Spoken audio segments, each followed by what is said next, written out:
তোমার ভাই দম্পতির বক্তব্য সে রক্ষা করতে কেউ করেনি।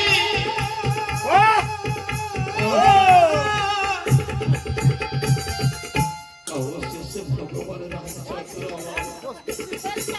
সেই শক্তিশীলবান ধরে দিয়েছে একটি টান, ভগবানের টানে তিন ঘন্টা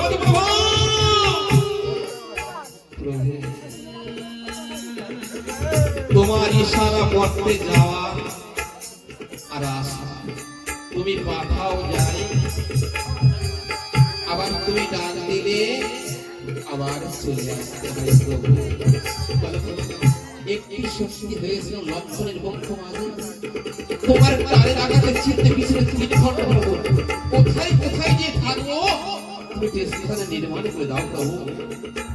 প্রথম ঘটনা দিয়েছিলেন অসময়ে যে সন্তান আলায় যেই পিতা মাতা,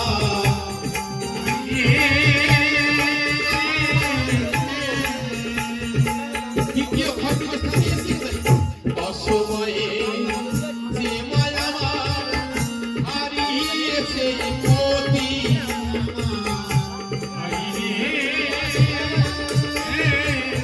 অসময়ে যে স্বামী হারিয়েছি তুমি দিয়েছো মায়ের বন্ধু আছে। দ্বিতীয় ঘটনা দিয়েছিলেন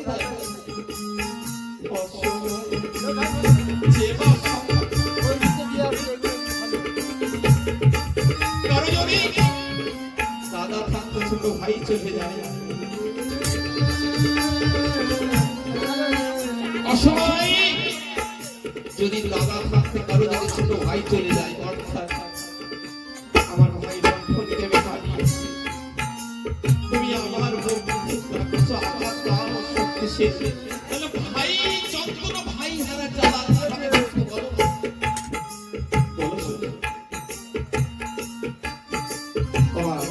ভাই ভাই যত শত্রুতা হোক না কেন, বলি যদি ভাই ভাই যত শত্রুতা হোক না কেন, যদি যদি দাদা থাকতে কারো ছোট ভাই চলে যায়, সেই দাদাই দাদার মনে হয়ে একটু বুকের হাড় প্রকাশ হয়। দাদা থাকতে যদি কারো ছোট ভাই চলে যায়, অর্থাৎ আমি আমার ভাই লক্ষ্মণকে হারিয়েছি, তুমি আমার বন্ধুকে আমার দাও শক্তিশীল। রামচন্দ্র বলছিস আমার ভাই লক্ষ্মণকে কি আর কি ফিরে পাবো না, আমার ভাই লক্ষ্মণকে কি আর কি ফিরে পাবো না, তাহলে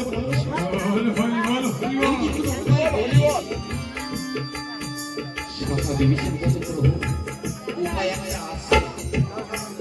এই সন্তানটাই একমাত্র আছে রাবণের রাজবৈদ্য সুষেন বৈদ্য বলছে আমরা তো শত্রুর পক্ষ, আরে কে আমার ভাই লক্ষ্মণকে আনন্দ সাহায্য করে আমি ফিরে পাবো। পাশে ছিল পবন প্রভু, আমি যাব প্রভু, শেষে আমি যাব প্রভু। রামচন্দ্র মাথা নিয়ে হনুমান চলেছে, জয় রাম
হনুমান আমার হনুমান সুসেন বৈদ্যের কাছে উপস্থিত।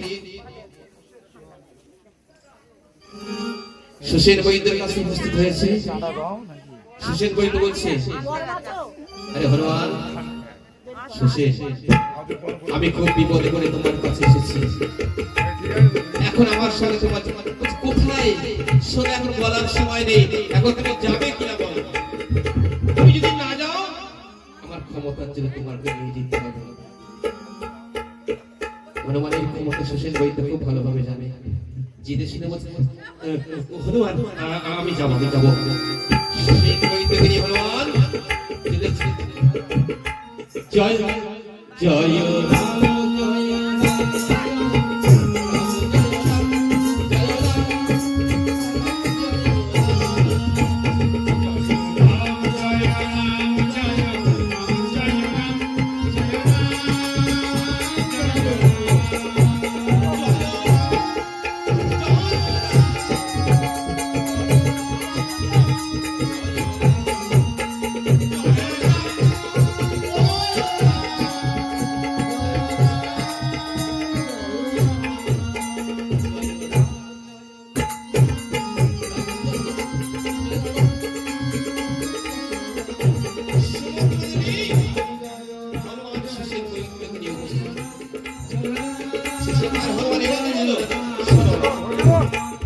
রাবণের শক্তিশালী লক্ষ্মণ ঠাকুর হারিয়েছে জ্ঞান, তোমাকে নিয়ে এসেছি লক্ষ্মণকে বাঁচানো। আমি রাবণের রাজবৈদ্য, আমি রাবণের সুসেন বৈদ্য। একা চাপাতার হবে না, আমি রাবণের খাই, রাবণের বলি। একা চাপাতার হবে না। অবশ্যই পাশে ছিল বিভীষণ সুসেন।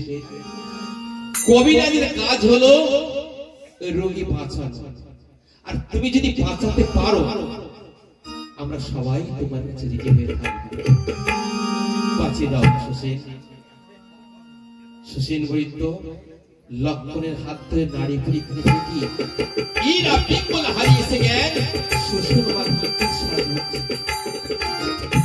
বলছে, রামচন্দ্র, লক্ষ্মণ ঠাকুর বাঁচাতে পারে, তবে নিশির মধ্যে যদি আনতে পারো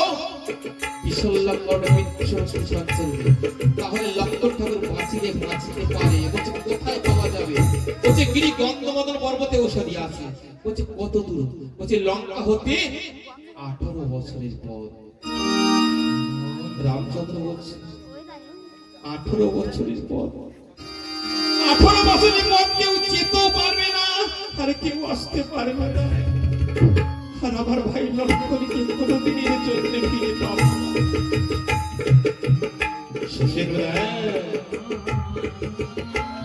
আমি রাবণের রাজবৈদ্য, রাবণের সুসেন বৈদ্য। 1 কিলো বজায় থাক, 2 কিলো বজায় থাক, 2 কিলো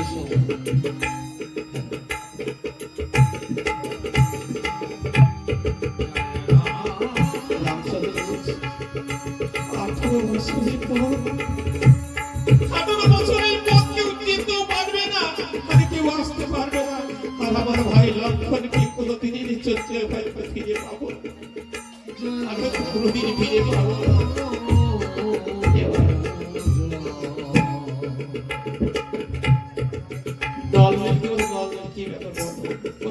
যেতে পারি 1 মাস, ফিরে আসতে পারবো।